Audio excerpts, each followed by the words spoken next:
Emily Parker had always been curious about plants. 17, bright-eyed, and a junior at Lincoln High in Oregon, she lived for the annual International Plant Fair her school hosted. This year, among the rows of orchids, bonsai, and succulents, something unusual caught her attention. A small potted tree with pale greenish-yellow fruits, round and glowing like marbles. A small placard read, "Phyllanthus Emblica, Indian Gooseberry Amla." Emily tilted her head. "Gooseberry? That doesn't look like the ones Mom buys at Trader Joe's." An Indian botanist standing nearby smiled. "Not the American gooseberry. This is the Indian gooseberry, or amla. In India, it's considered sacred, medicine, food, even part of mythology." Emily ran her fingers near the smooth, ridged fruits without touching them. "Sacred? A fruit?" "Yes," the botanist said warmly. "In Ayurveda, India's ancient medical science, amla is called the divine fruit, richest natural source of vitamin C on Earth. Antioxidants, polyphenols, minerals, this little fruit is packed with life." Emily felt something stir inside her. Curiosity, almost reverence. That night, Emily sat cross-legged on her bed, fairy lights casting a glow over her laptop. She typed, "Indian gooseberry scientific benefits." Her eyes widened as article after article appeared. Amla contains 20 times more vitamin C than an orange.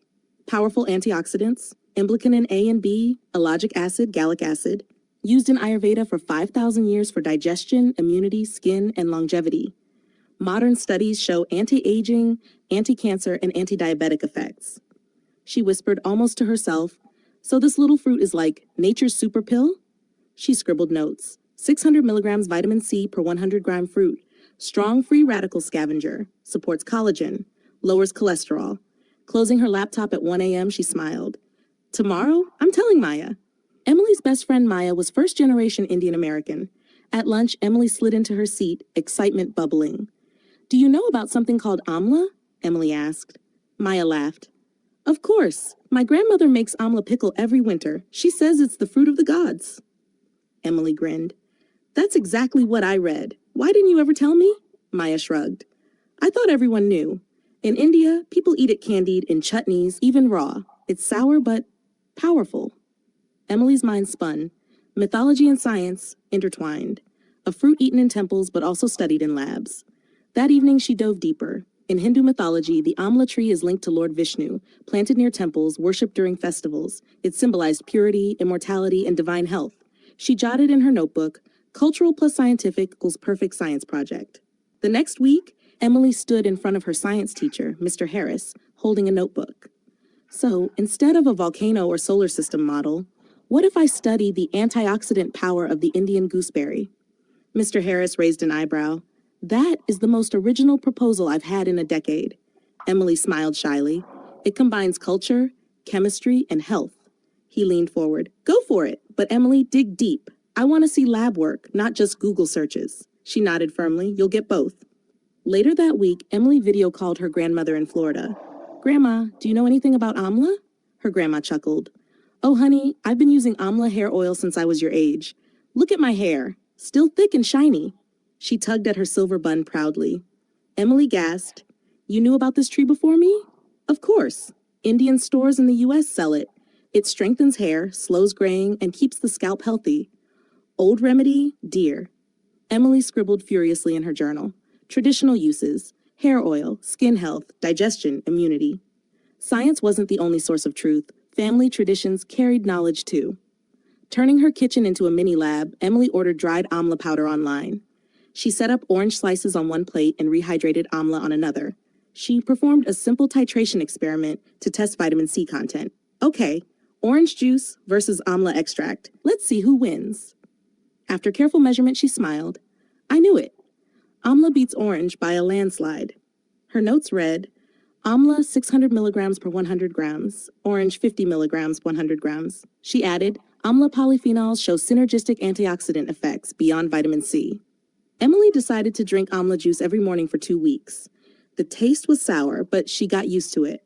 One morning, her mom peered at her. "Emily, you've been glowing lately.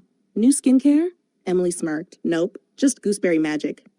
She noticed clearer skin, more energy, fewer headaches during study sessions. Science wasn't just in books, it was in her body. Maya invited Emily over for dinner. The kitchen smelled of spices, turmeric, cumin, mustard seeds.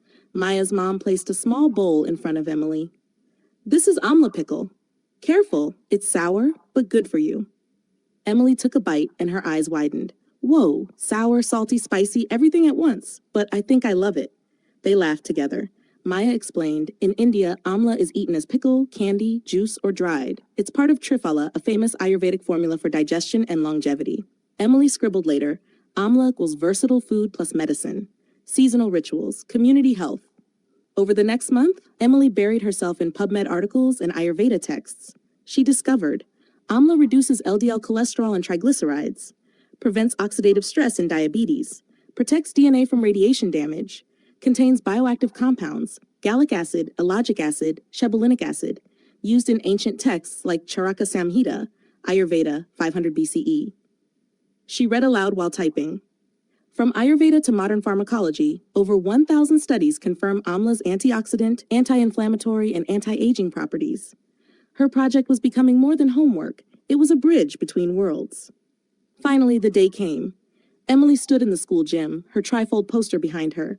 Phyllanthus Emblica, the tree of eternal youth.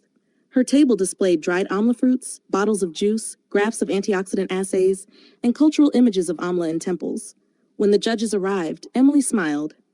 This little green fruit contains 12 times the vitamin C of an orange, protects against aging, boosts immunity, and has been valued in India for thousands of years.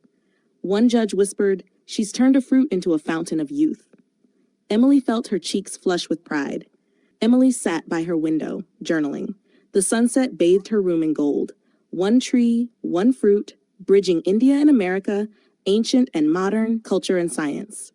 Maybe nature has been the best scientist all along. She sketched a tiny amla tree in her notebook and smiled. Weeks later, Maya's family gifted Emily a young amla sapling. Maya smiled. "This one's for you. Someday, you'll have your own amla tree." Emily knelt in her backyard, hands in the soil.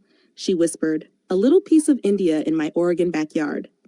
As the sapling took root, so did her dream, to study ethnobotany, where culture, plants, and science meet. She touched the leaves gently. "Grow strong. Someday someone else will learn your story just like I did."